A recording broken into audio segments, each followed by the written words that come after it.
Olá, Valdete, muito boa noite. Olá, Tuca, boa noite, seja bem-vindo. Sr. Antônio Onofre, Ricardinho e Lúcia. Olá, Celino, boa noite para você. Olá, Vânia, boa noite. Boa noite, professor Paulo Henrique, seja muito bem-vindo.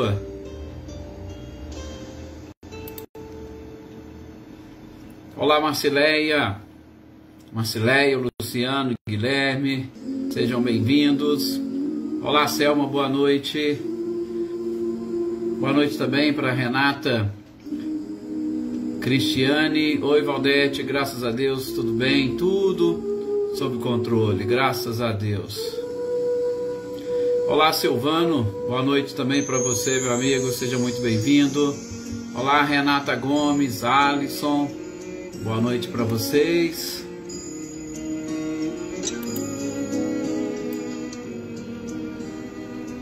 Adriana Alvarenga, seja bem-vinda. Sou Luiz Alberto, boa noite.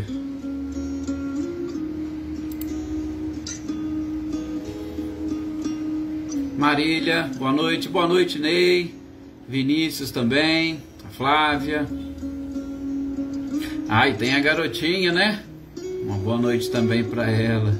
Olá, Wagner Pimentel, boa noite, seja bem-vindo. Eveline, Roberta e Gabi, boa noite para vocês.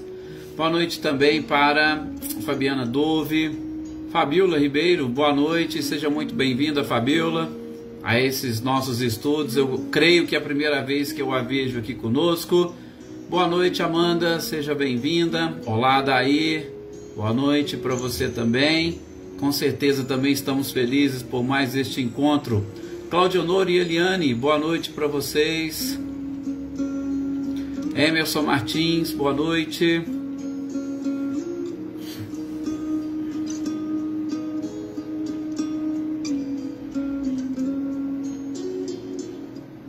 Joyce Kelly, boa noite também. Rosângela Queiroz, boa noite, seja bem-vinda. Jossanã, boa noite. Boa noite também para a Shirley, para a Luciana Pedrosa. É sempre um prazer imenso poder ter todos vocês aqui. Olá, Rudinei, boa noite. Boa noite também, Aninha e Adriano Borges, sejam bem-vindos.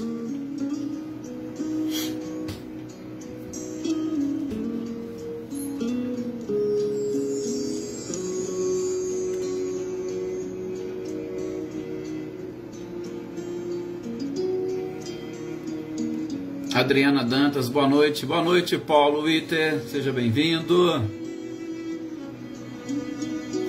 Olá, Leni, boa noite. Boa noite também, Maê. Leopoldina, boa noite para você. Bom, está na hora de nós fazermos a nossa prece para nós iniciarmos mais esta noite e este momento de leitura e estudo. Olá, Leívia, boa noite para você e toda a família, sejam bem-vindos.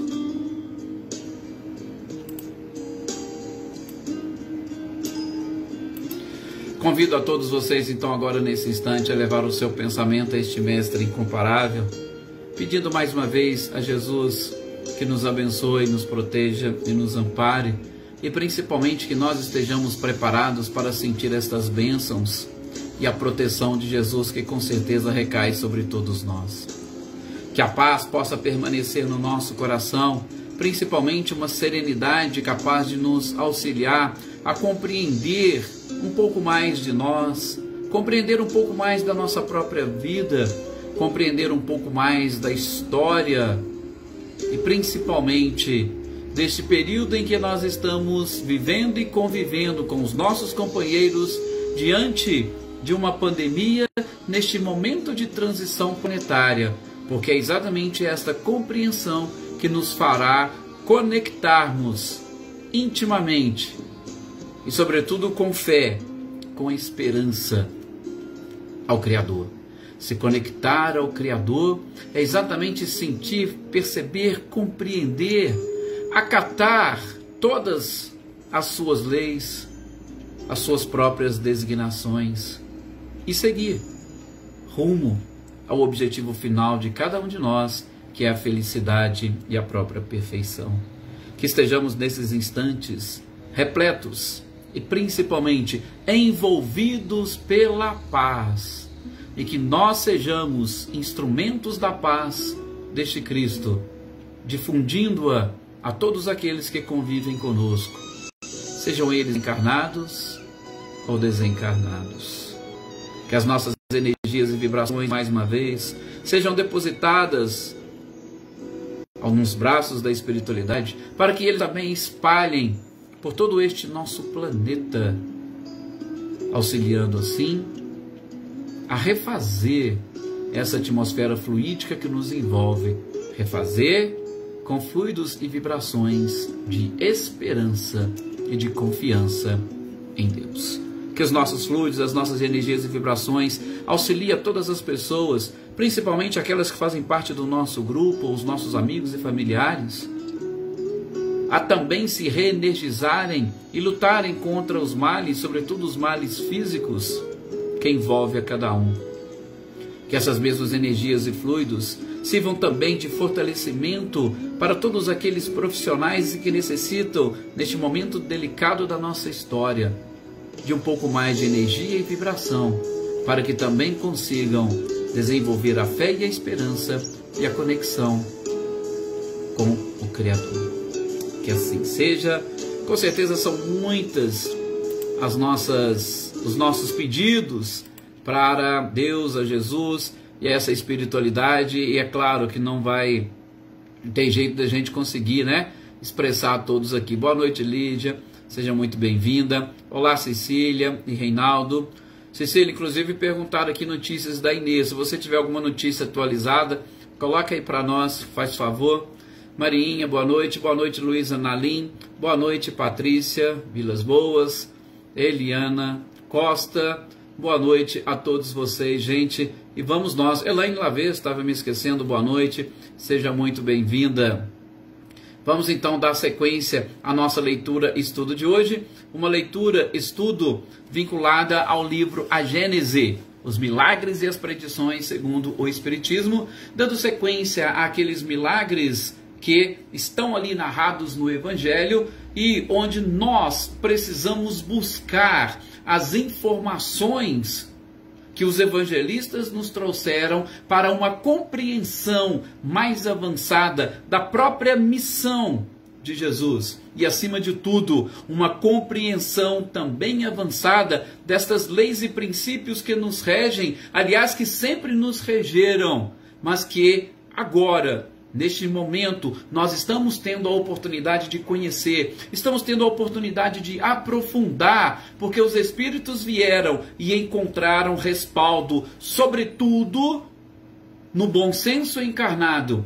Kardec, que também respaldado de uma equipe, conseguiu codificar, conseguiu estruturar essa doutrina, conseguiu escrever e deixar todo este legado para que nós pudéssemos, nesse instante, estarmos nos debruçando sobre eles, estudando, interpretando e compreendendo, para entender, acima de tudo, na profundidade que é merecida, todos os ensinamentos, todos os exemplos e a própria vida de Jesus. Olá, Helena, boa noite, seja bem-vinda. Boa noite, Célia. Boa noite também para a Sinara, para a Eliane, para o Ricardo. E aqueles que porventura estão aqui, que eu não cumprimentei, que eu não vi, me desculpem. Boa noite para todos vocês. E hoje nós vamos ver aquele trechinho daquela passagem que envolve a cura do cego de Betsaida.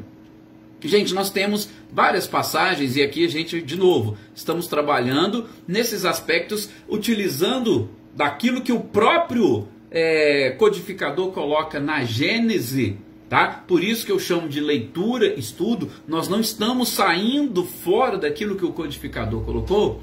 E dentre esses milagres que foram narrados pelos evangelistas, alguns mais assim interessantes, não sei, na própria visão de Kardec, ele foi trazendo e colocando, como a gente viu da pesca milagrosa, a gente viu da hemorroíça, né? Agora a gente vai ver do cego de Betsaida, porque ele teve uma particularidade, ou algumas particularidades, e aí eu já vou abrir o primeiro parênteses aqui. Nós não vamos estudar na profundidade esta passagem evangélica, por quê? Porque ela também tem nuances assim fantásticas, que nós precisaríamos com certeza de um pouco mais de tempo para avaliar todos esses detalhes. É claro que um ou outro nós vamos acabar sim citando, para que vocês possam, sobretudo nas oportunidades que tiverem, aprofundar e refletir especificamente sobre estes temas. Boa noite, Célia, boa noite também, Margarete, Adriana Valério, sou Antônio Pazotto, Isabela, sejam bem-vindos.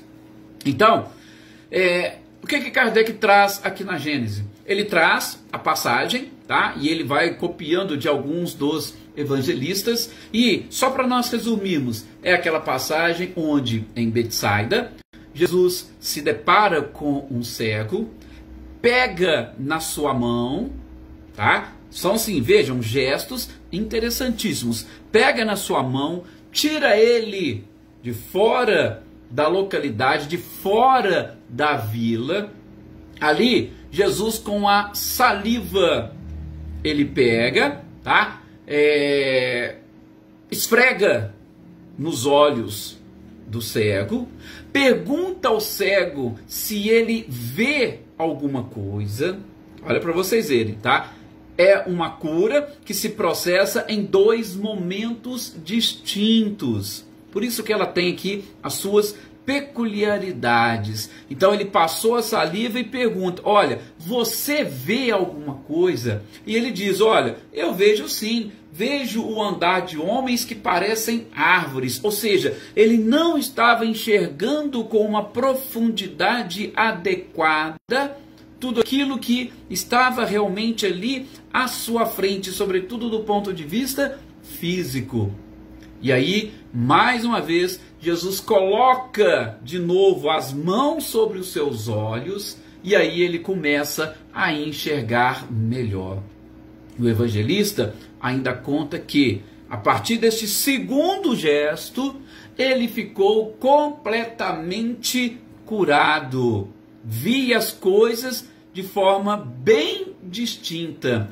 E Jesus disse a ele para que ele fosse para sua casa, dizendo: porém, não entres na vila e a ninguém digas o que aconteceu contigo. Vejam que passagem interessante, e Kardec retira exatamente esse trechinho do Evangelho de Marcos, lá do capítulo 8, versículo 22 a 26. Gente, como nós dissemos, existem muitas peculiaridades nesta passagem evangélica, tá? Só que nós não vamos deter especificamente em todas elas. Nós vamos entrar nos detalhes que o próprio codificador coloca, e uma coisinha ou outra nós acrescentaremos. Kardec vai iniciar falando exatamente deste magnetismo que a gente já tem visto em todas as passagens, em todas essas curas, e o magnetismo que o próprio Cristo possuía, tendo em vista que ele também estava encarnado. Jesus tinha este magnetismo, ele tinha o conhecimento, ele tinha algumas outras potencialidades e capacidades, como por exemplo a dupla vista, tá? Mas a dupla vista seria interessante aqui nesse momento?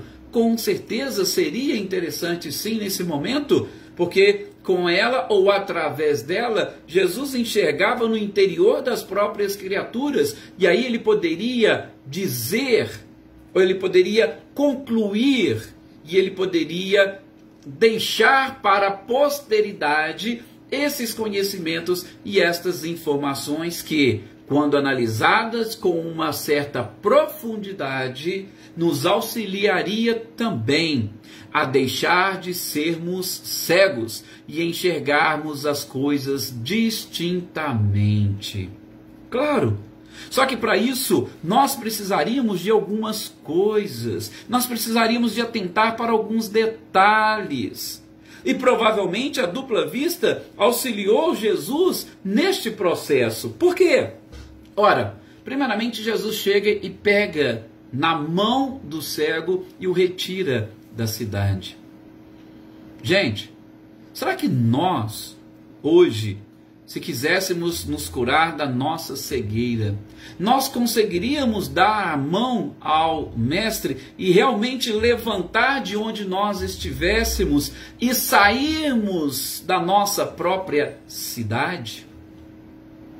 Ou nós somos tão apegados à localidade ou onde nós estamos, ou somos tão apegados à nossa forma de pensar, à nossa forma de agir, aos nossos comportamentos, às nossas paixões, que nós não estamos preparados para dar as mãos a Ele e sairmos da cidade, mesmo sabendo que nós teríamos uma oportunidade de nos curarmos.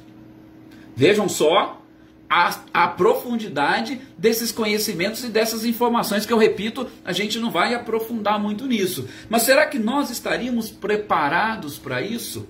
Então, quando Jesus se aproxima dele, o próprio codificador fala, ele já exerceu aquele magnetismo. Por quê? Porque também o cego estava se colocando naquela posição ou naquela condição. Lembra daquilo que nós falamos da hemorroíça? Sobre a força atrativa que seria necessária para o processamento da cura? A gente vai repetir um pouco disso hoje, só que em outras palavras o codificado coloca. Se nós não desenvolvermos essa força atrativa e não nos colocarmos em condição ou à disposição, nós não seremos curados da nossa cegueira. Então, este primeiro ato de Jesus, quando pega na mão e o retira da cidade, exatamente demonstra que ele estava querendo e precisando modificar toda esta atmosfera fluídica que o envolvia e, sobretudo, que o igualava às pessoas daquela cidade, que o igualava às pessoas normais, às pessoas comuns, ou à grande maioria da própria sociedade, e em especial ali, daquela sociedade, daquela vila. Nós hoje estamos também vivendo, cercados por uma sociedade, e hoje podemos dizer uma sociedade totalmente globalizada. E será que a gente está preparado para isso, como eu disse agora há pouco? Dar a mão e sair? Será que a nossa força atrativa pode nos auxiliar, sobretudo nesses momentos delicados que nós estamos passando? Pois é. O processo, como a gente vai ver, repito, Kardec coloca, e eu já vou trabalhar isso daqui a pouco com vocês, o processo inicia-se pela força de atração, porque com certeza o cego de Betsaida atraiu a presença do próprio Cristo ali, junto a ele, porque ele queria alguma coisa. Então, está aí o primeiro ponto que, sem aprofundar muito, é interessante nós enxergarmos a questão do magnetismo e da força atrativa, preparando-se inclusive para levantar e sair. Depois, a gente não pode esquecer, como o próprio codificador coloca, a questão dos fluidos. A questão dos fluidos também aqui é de extrema importância, principalmente porque, gente, nós sabemos que os fluidos são a base de todos esses processos, de todas essas curas. E ali nós tínhamos a união dos fluidos, dessa força atrativa do cego, com os fluidos que o próprio Cristo possuía e mais aqueles que a natureza daquele ambiente fornecia. Do ambiente, às vezes de médiuns que estavam por ali. Então Jesus conseguia reunir todos esses fluidos para o processo de aplicação, ou por que não, vamos dizer, de cirurgia deste cego. Nós não temos nenhuma informação sobre o tipo de cegueira, ou qual era o problema que o cego possuía. Se era um problema mais simples, se era um problema mais complicado, nós não sabemos. Mas Jesus conhecia todas essas leis que regem os fluidos, ele sabia qual era o defeito ou dificuldade que o cego possuía, ou que os órgãos da visão possuíam, que o impediam de enxergar, e ele, atuando com seu magnetismo, ele foi diretamente ao ponto. Nós sabemos que o nosso corpo, e muitos de vocês com certeza sabem também, a questão ou o detalhe das trocas constantes que nós fazemos das células do nosso próprio corpo. Gente, o próprio Divaldo contou uma vez aí numa palestra que ele já estava lá com mais de 70 anos, né? Já passou hoje dos 90. Ele ainda diz, olha, segundo a ciência, a cada 7 anos nós trocamos completamente as células do nosso corpo. Então, eu já tive praticamente 10 eus durante a minha existência. Ora, vejam este cego, não se fala qual que é a idade dele. O processo de substituição de todas estas células, ele é constante. E inclusive as células que estavam atrapalhando ele a enxergar. Então Jesus conhecia, Jesus sabia, ele tinha essa capacidade de enxergar. Então, o momento era fazer o quê? Apenas e tão somente essa substituição. O que é que o médico faz numa cirurgia? Ele exatamente não troca, ele não retira células que não estão servindo e coloca células boas, ou apenas e tão somente retira aquelas que estão atrapalhando o funcionamento perfeito dos órgãos? Jesus fez isso, só que sem nenhum tipo de corte, indo diretamente ao ponto, porque as células são organismos microscópicos. Nós não temos condições e capacidade de ver, a não ser através de microscópios. Então, como é que... Simples, ele estava ali, ele tinha todo esse domínio e controle pela lei ou pelas leis que regem os fluidos. Então, Jesus sabia como chegar no órgão, quais seriam as células que estavam atrapalhando e como que ele poderia processar a cura, tanto do ponto de vista externo e físico, quanto do ponto de vista perispiritual, e eu vou além, inclusive do ponto de vista espiritual. Gente, nós vamos ver na próxima cura, provavelmente na semana que vem, a cura do paralítico.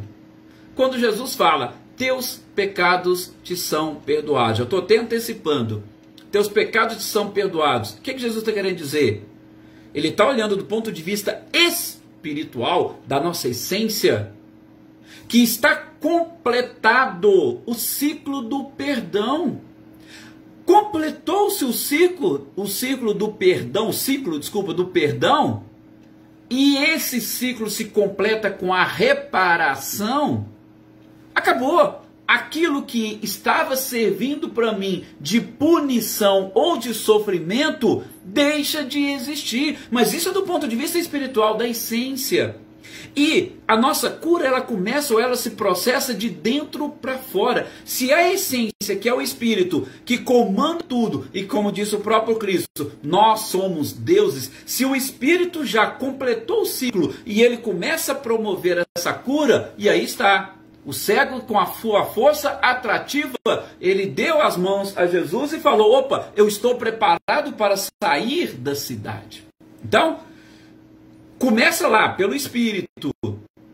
Depois o corpo perispiritual, ele é formado de matéria. O Espírito não, é de essência divina, que nós já estudamos aqui, a gente não sabe. Nós temos o princípio espiritual e o princípio material. O princípio material é os fluidos. O nosso corpo perispiritual, que muitas das vezes é ele que proporciona os defeitos ou as dificuldades na atmosfera física, ele é também um corpo físico. Só que em vibrações diferentes, dimensões diferentes, tá? Então, começa lá com o Espírito no corpo perispiritual, há a possibilidade de fazer toda essa mudança e transformação, porque ele é maleável, ele é plástico, ele tem esse princípio da plasticidade. E aí você curou o perispírito, você tem também condições, porque o corpo físico, composto de células, também é físico. Você tem condições de modificar a sua parte física. Então, são os 3 que fazem parte dessa nossa estrutura, precisam estar em perfeito equilíbrio e consonância para a gente atingir esse objetivo. Então, completado o ciclo Jesus poderia, opa, essas células aqui que estão atrapalhando você enxergar, nós vamos tirá-las. E aí você vai ver. Nesse caso específico, de novo, Jesus utilizou-se de um procedimento complexo, ou de duas ações. Primeiramente, sim, Anitta, esse é o de hoje, é de agora, seja bem-vinda, você e o Clarindo. A Edna também, que eu não cumprimentei, boa noite, Edna, seja bem-vinda. Então, este momento, vamos ver aqui, o São Antônio Nova coloca, será que essa cegueira não estava atrapalhando eles em sumos?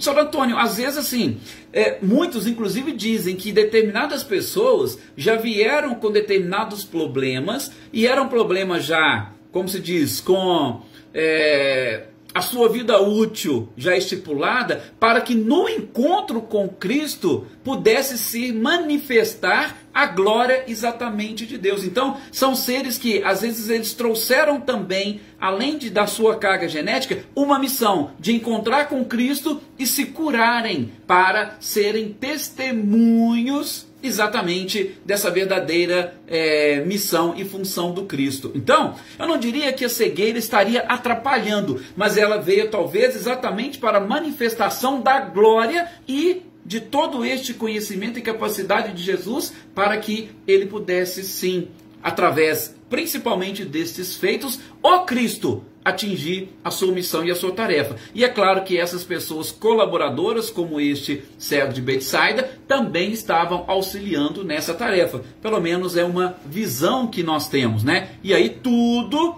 dentro exatamente dessa programação e sem absolutamente nada fora das necessidades de cada um, inclusive do próprio cego. Não é que ele veio cego para poder só isso, não. Ele tinha com certeza algo a expiar, e somente a sua expiação que estava chegando ao final. E aí processou-se a famosa cura. Então, Jesus, de novo, conhecendo isso, tendo todo este magnetismo, toda essa força, todo este conhecimento, inicialmente com a saliva ele limpa. E aqui é até interessante a gente abrir também um pequeno parênteses, que exatamente para dizer que a Amélia Rodrigues, que tem vários livros, inclusive contando de passagens da época do Cristo, quando ela vai comentar essa passagem, ela diz que, segundo a visão dela, que não teria necessidade da utilização da própria saliva. Mas, gente, se a gente for fazer uma análise hoje, tá? Sobretudo dessa estrutura que nós possuímos, vocês já perceberam que cada parte do nosso corpo, cada secreção, cada enzima, cada anticorpo que nós possuímos, ele tem funções específicas para a nossa própria saúde? Por exemplo, já tive a oportunidade de conversar com vocês aqui muito rapidamente, tá? É lógico que isso também não dá para poder aprofundar no nosso tempo e pelos nossos objetivos, do nosso segundo cérebro, tá? Nós temos um segundo cérebro. Qual que é esse segundo cérebro? É justamente a parte do intestino. Por quê? Porque ele tem mais alguns milhões de neurônios que exatamente estão ou se fixam nessa região. Isso é a própria ciência que fala. Por isso, inclusive, quando você vai fazer alguma coisa que você está com certo receio, com medo, você fala assim, me deu um frio na barriga. É os neurônios ali que estão funcionando desde o segundo cérebro. E exatamente nesses estudos sobre o segundo cérebro, a gente também aprofunda e percebe que nós temos uma quantidade de bactérias que formam o nosso corpo, que são bactérias necessárias para o verdadeiro equilíbrio. Ah, mas espera aí, bactéria não é exatamente aquilo que a gente precisa combater, principalmente quando a gente vai tomar um antibiótico? Daí, inclusive, a recomendação.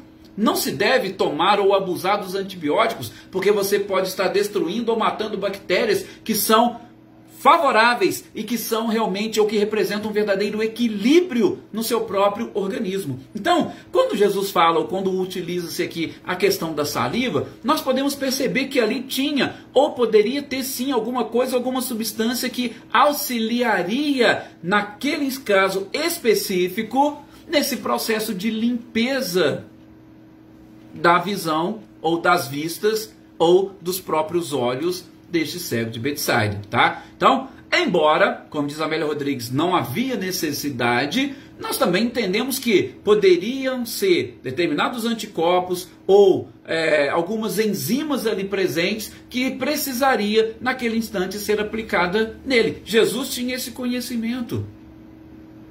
Com certeza, ao acaso, não foi.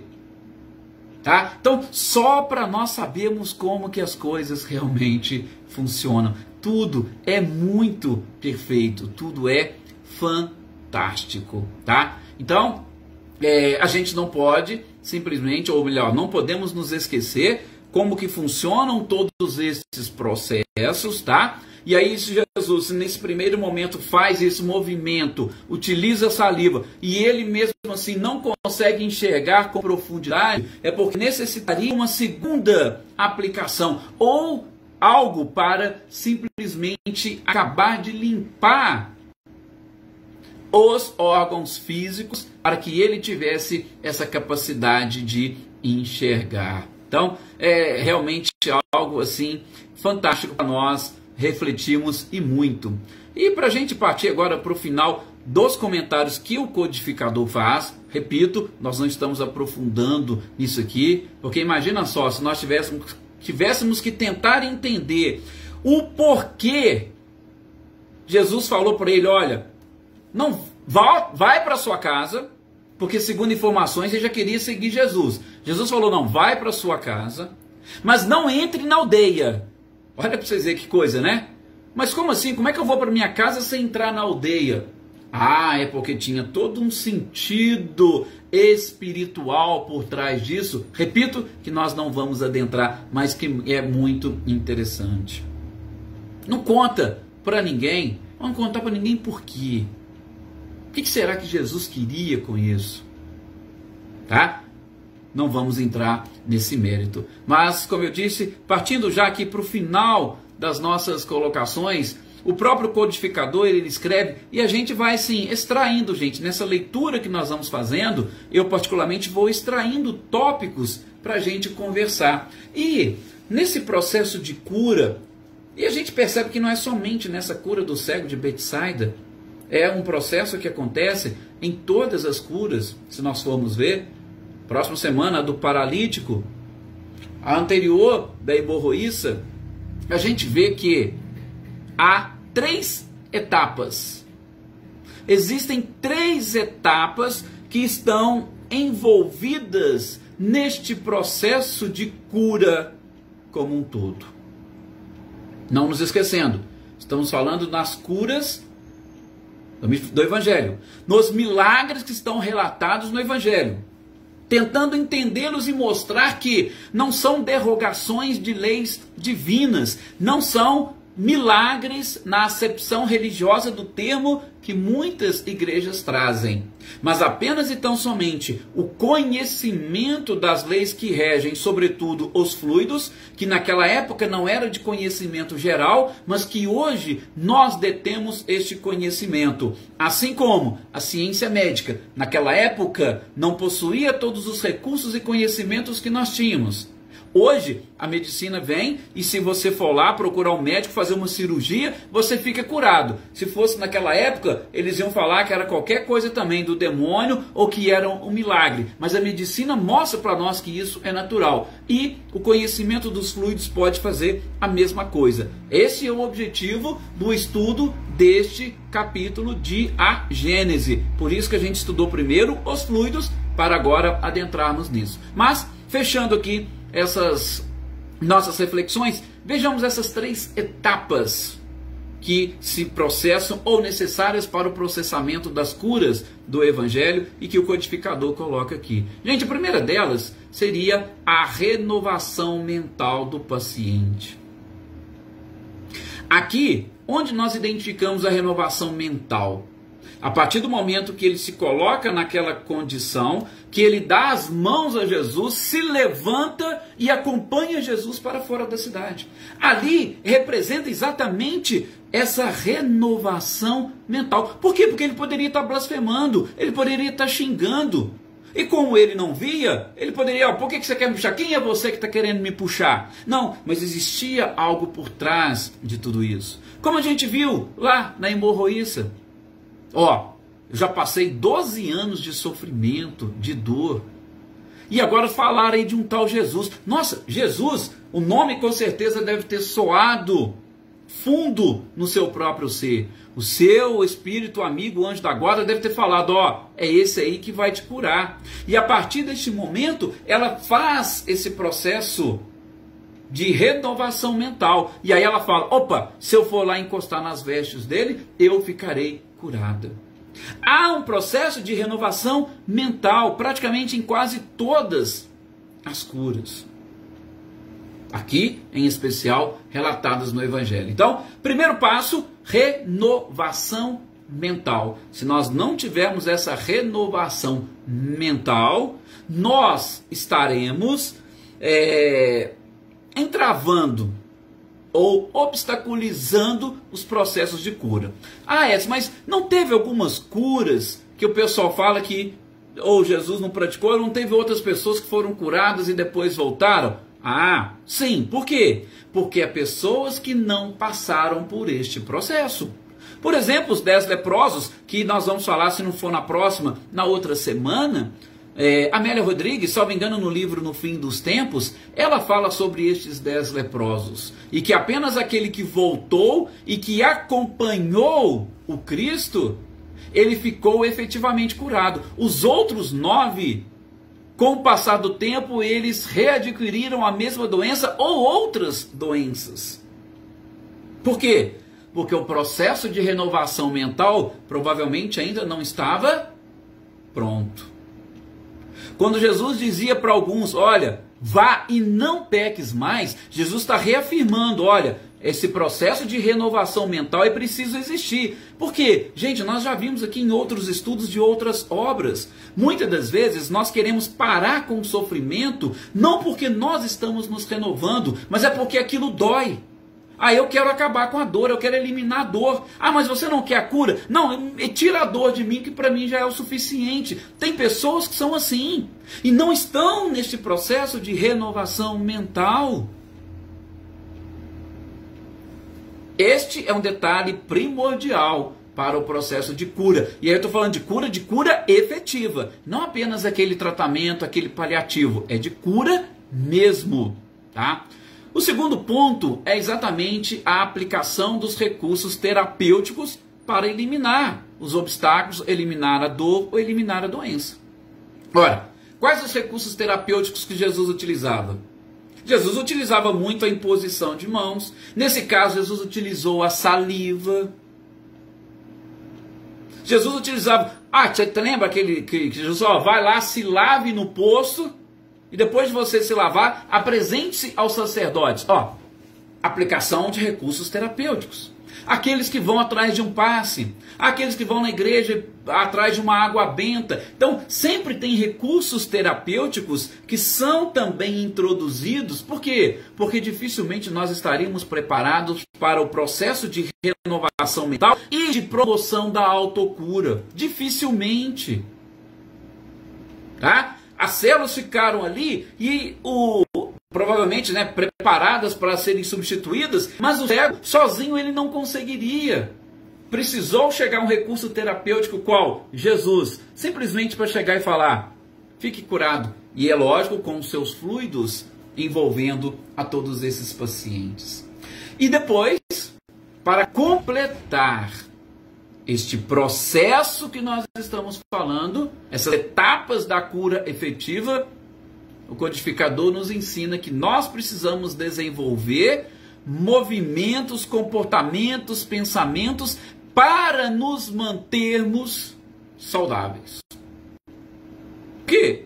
Porque se nós voltarmos aos mesmos comportamentos, aos mesmos pensamentos que geraram a dor, que geraram a doença, nós vamos ficar doentes de novo.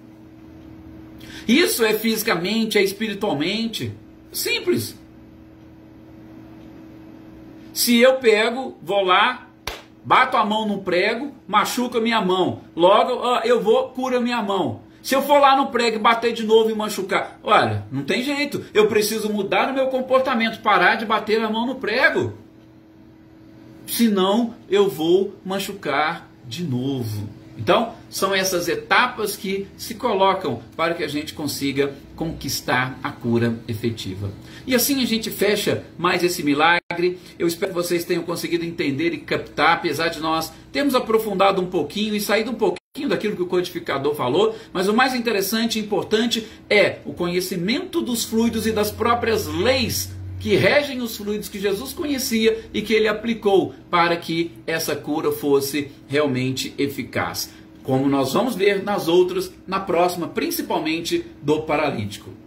Mais uma vez, muito obrigado a todos pelo carinho, pela participação, por todos esses fluidos que vocês emitem, por essa nossa ligação fantástica. Tenham todos uma excelente noite e até o nosso próximo encontro.